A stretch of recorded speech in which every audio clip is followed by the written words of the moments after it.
Ciao a tutti e a tutte e come sempre bentornati e bentornate sul nostro canale. Bentornati e bentornate sul canale YouTube di Lernilango.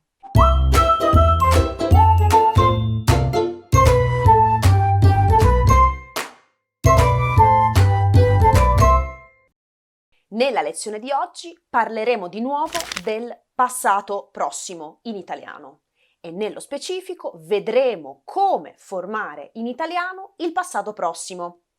Questa non sarà una lezione sugli usi del passato prossimo e quindi non vi spiegherò come usare e quando usare il passato prossimo. Se volete sapere questo, se volete approfondire questo argomento, vi consiglio di guardare un video che abbiamo pubblicato un po' di tempo fa sul nostro canale. Il video parla appunto degli usi del passato prossimo. Quindi, se volete approfondire questo argomento, vi consiglio di guardare questo video pubblicato un po' di tempo fa sul nostro canale. Nella lezione di oggi, invece, vedremo come formare il passato prossimo in italiano. E nello specifico, e adesso passiamo ai contenuti della video lezione, vedremo vari punti.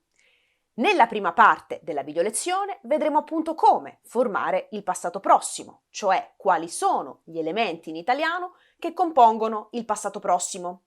Nella seconda parte invece vedremo quando usare con il passato prossimo in italiano l'ausiliare essere e quando invece usare in italiano con il passato prossimo l'ausiliare avere. Nella terza parte della video lezione vedremo quelli che io chiamo verbi furbi. Verbi che cioè sembrano essere una cosa, ma in realtà sono un'altra cosa. Ed infine, nella quarta parte della video lezione, vedremo quei verbi che io chiamo doppia faccia, perché possono avere in italiano, con il passato prossimo, sia l'ausiliare essere che l'ausiliare avere, in base al contesto. E dunque incominciamo e partiamo subito a vedere il primo punto di questa video lezione, e cioè come formare il passato prossimo in italiano. Il procedimento è molto semplice. Il passato prossimo in italiano è composto da due elementi.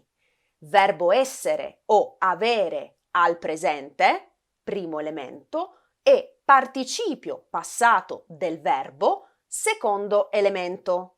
Dunque, ripeto, il verbo essere e avere devono essere al presente, quindi io sono, tu sei, lui è, lei è, noi siamo, voi siete, loro sono. Lo stesso per il verbo avere, io ho, tu hai, lui ha, lei ha, noi abbiamo, voi avete, loro hanno.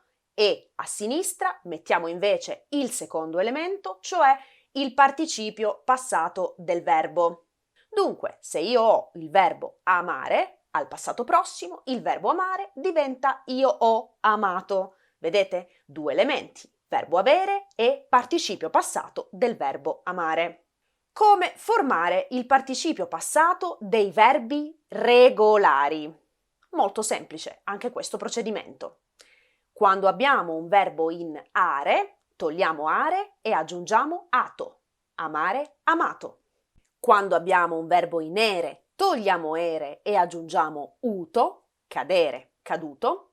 Ed infine, quando abbiamo un verbo in ire, come dormire, togliamo ire e aggiungiamo ito, dormire, dormito. Quindi mangiare, io ho mangiato, cadere, io sono caduta, dormire, io ho dormito. Mi chiederete, e per i verbi irregolari come facciamo? Per i verbi irregolari, purtroppo, non esiste una regola, ovviamente, perché sono irregolari. Quindi l'unica cosa che esiste è la vostra memoria. Per vedere le forme irregolari vi consiglio di utilizzare un sito molto utile. Il sito si chiama coniugazione.it. In questo sito potete inserire la forma all'infinito del verbo e vedere tutta la coniugazione del verbo in tutti i tempi e i modi. Così all'interno di questo sito potete anche vedere se questo verbo è regolare o irregolare e se è irregolare potete vedere la forma che ha questo verbo irregolare all'interno di questo sito, ripeto, coniugazione.it. Bene, ma adesso passiamo alla parte più importante, e cioè come capire quando usare il verbo essere con il passato prossimo e quando invece usare il verbo avere con il passato prossimo. In questo caso la regolina è molto semplice. Usiamo il verbo avere con i verbi transitivi, usiamo invece il verbo essere con i verbi intransitivi. Ho parlato di questa differenza in altre lezioni, ma adesso ripetiamo che cosa significa verbo transitivo e verbo intransitivo. Un verbo transitivo è un verbo che può avere un oggetto in italiano. Un verbo intransitivo invece è un verbo che non può avere un oggetto in italiano. O in modo più semplice possiamo dire che un verbo transitivo è un verbo che risponde, ricordate, alla domanda chi, che cosa con un bel sì.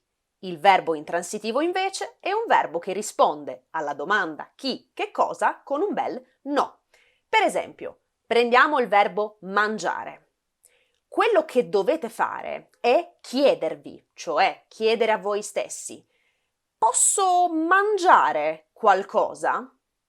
Se la risposta è sì, il verbo sarà transitivo e dunque al passato prossimo dovete usare avere.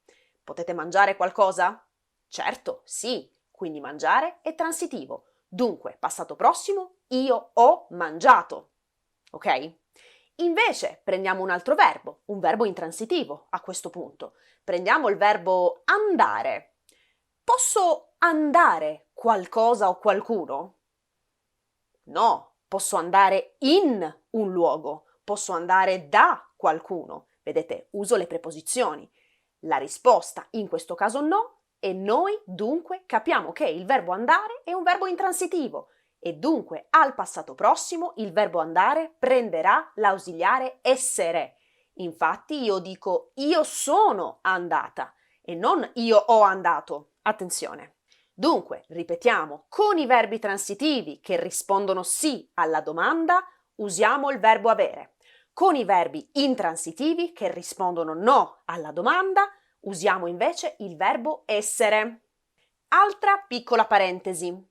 Quando per il passato prossimo usiamo il verbo avere, come vedete, la forma del participio è sempre uguale, rimane sempre uguale. Quindi io dirò, io ho mangiato, tu hai mangiato, lui ha mangiato, lei ha mangiato, noi abbiamo mangiato, voi avete mangiato, loro hanno mangiato.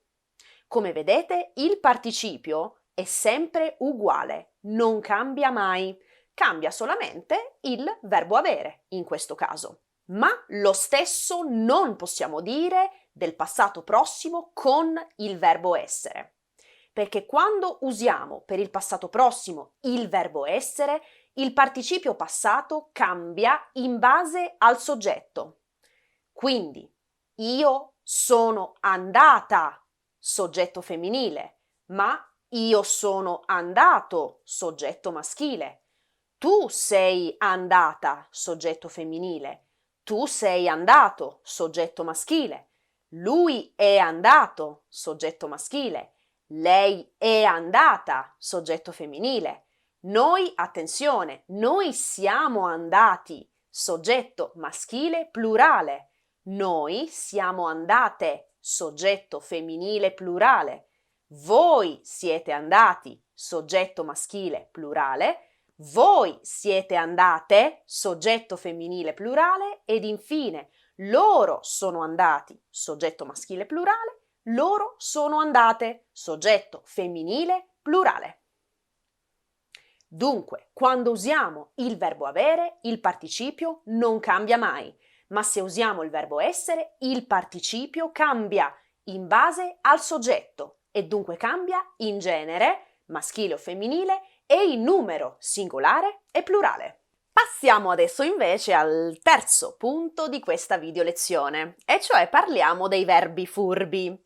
Cioè di quei verbi che sembrano, attenzione, degli intransitivi e sono in realtà degli intransitivi, ma quando dobbiamo formare il passato prossimo di questi verbi dobbiamo usare l'ausiliare avere e non l'ausiliare essere. Vi faccio un primo elenco di questi verbi furbi. Un momento che ho scritto sul mio telefono, perché altrimenti mi dimentico. Allora, questi verbi furbi, i più comuni, sono sciare, camminare, nuotare, ridere, piangere, lavorare, correre, sudare e dormire.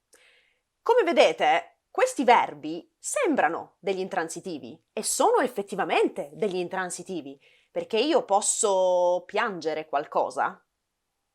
No, piango semplicemente, no? È come un'azione semplicemente di piangere.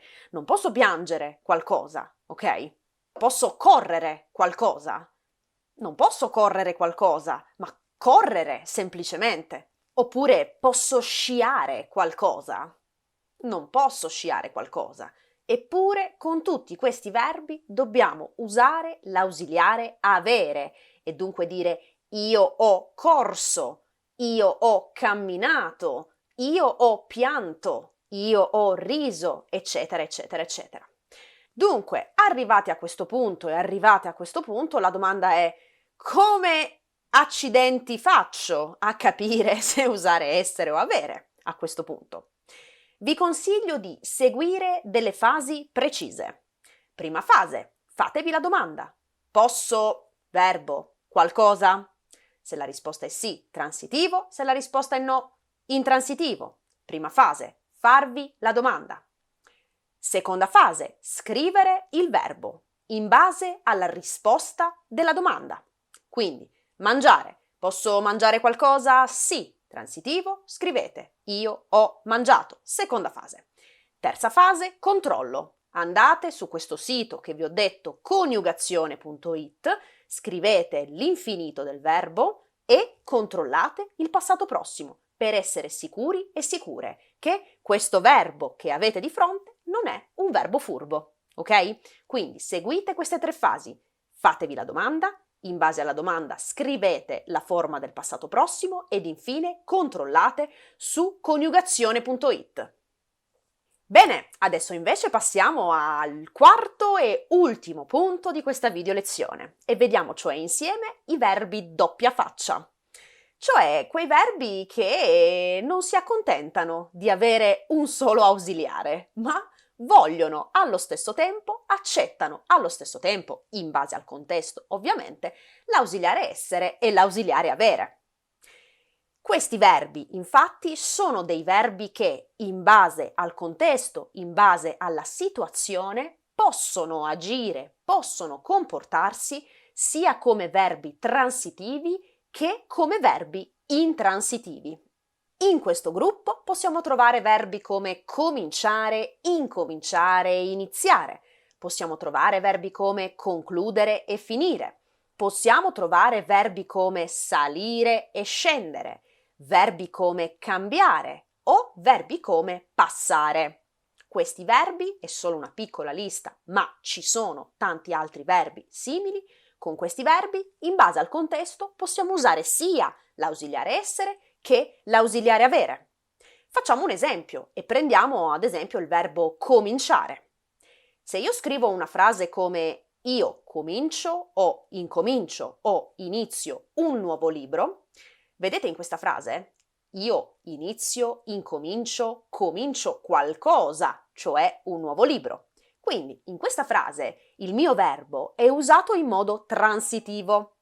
Di conseguenza io userò l'ausiliare avere e il passato prossimo sarà io ho iniziato un nuovo libro, io ho incominciato un nuovo libro, io ho cominciato un nuovo libro. Ma in una frase come la scuola comincia, inizia, incomincia a settembre, vedete, in questo caso la scuola è soggetto dell'azione, la scuola comincia, inizia, incomincia e in questa frase non c'è un oggetto. Quindi il verbo cominciare, iniziare, incominciare è usato in questo contesto in modo intransitivo. Quindi se vogliamo formare il passato prossimo in questa frase, scriveremo la scuola è iniziata, cominciata, incominciata a settembre, perché in questo specifico caso, in questo specifico contesto, il verbo è usato in modo intransitivo. Altra domanda che immagino adesso sta girando nella vostra testa, e cioè, come accidenti faccio a capire se questo verbo è un verbo doppia faccia? In questo caso dobbiamo usare un altro strumento molto utile per imparare le lingue, e cioè un vocabolario.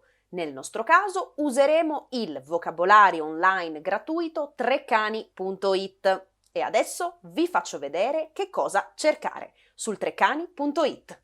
Allora, adesso siamo sul vocabolario online gratuito treccani.it. Io ho già cercato il verbo cominciare all'interno del vocabolario online.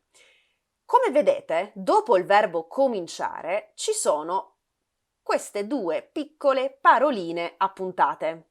Queste paroline appuntate significano verbo transitivo e intransitivo. Quindi il vocabolario online vi sta dicendo che questo verbo cominciare è un verbo che in italiano può essere usato sia come transitivo che come intransitivo e di conseguenza quando avete un verbo simile dovete stare attenti e attente perché in base al contesto potete usare le due forme del passato prossimo e dunque io ho incominciato, ho cominciato un nuovo libro, ma anche la scuola è cominciata. Dunque il vocabolario in questo caso vi aiuta tantissimo.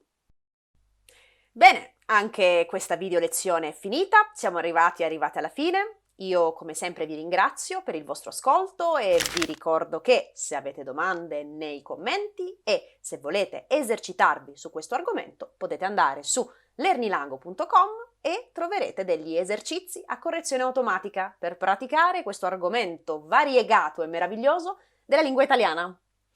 Io vi ringrazio di nuovo per l'ascolto, vi auguro una splendida giornata e ci vediamo la prossima settimana con un nuovo video di grammatica. Ciao a tutti e ciao a tutte!